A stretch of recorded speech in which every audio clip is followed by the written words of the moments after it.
عمل مشرکین مکہ کا ایسا ہے جو آج کسی عالم کا بھی نہیں، کسی پیر کا بھی نہیں، میرا بھی نہیں، نہ کسی دیوبندی عالم کا ہے، نہ اہل حدیث عالم کا ہے، نہ بریلوی عالم کا ہے، الا ماشاء اللہ۔ کیا عمل تھا ان کا؟ کہنے لگے بیت اللہ بوسیدہ ہو گیا ہے، اسے گرا کے نئے سرے سے بنانا ہے۔ میٹنگ میں طے ہو گیا بھائی ہاں ٹھیک ہے، نئے سرے سے بنا دیا۔ اس کے لیے چندے کی اپیل ہوئی۔ اب میں بھی چندے کی اپیل کرتا ہوں اپنی مسجد کے لیے، مدرسے کے لیے، تمام علماء تقریباً چندے کی اپیلیں کرتے رہتے ہیں۔ تو مشرکین مکہ نے چندے کی اپیل کی، ہر برادری بھائی اپنا حصہ ڈالے بیت اللہ کی تعمیر کے لیے، لیکن اللہ کا گھر بنانا ہے، حلال کی کمائی میں سے چندہ دینا، حرام کی کمائی ہم نے بیت اللہ پہ نہیں لگانی۔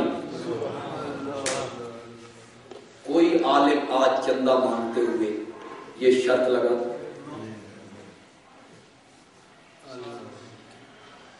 سوچتا ہے کہ اس کا کاروبار سودی ہے، یہ رشوت لیتا ہے، یہ ذخیرہ اندوز ہے، یہ بلیک میلر ہے، یہ جھوٹ بول کے تجارت کرتا ہے؟ نو، جو چندہ دے مولانا رسید بھی کاٹیں گے، ساتھ جزاک اللہ بھی کہیں،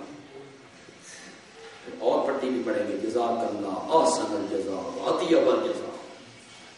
جو چندہ لے کے جزاک اللہ کہے نا، سمجھو کہ دال ہے کچھ کالا کالا ہے،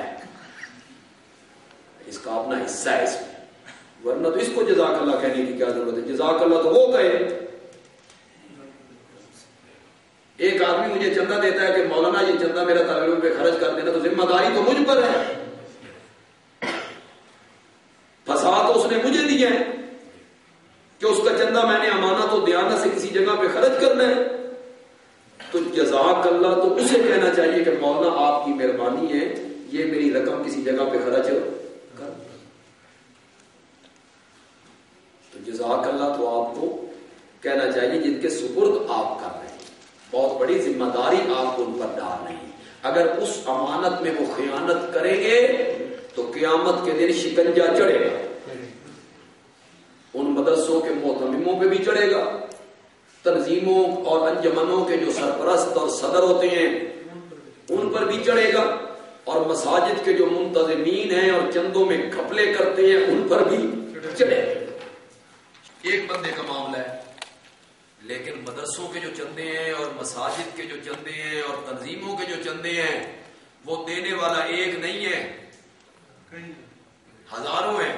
تو حضرت شیخ الحدیث صاحب لکھتے ہیں ان محتممہ دے پچھو تے ہزار ہزار بندہ بھجدا ہونا، ساڈا بھی ہے ایسی، پھر ساڈا بھی ہے ایسی، پھر ساڈا بھی ہے۔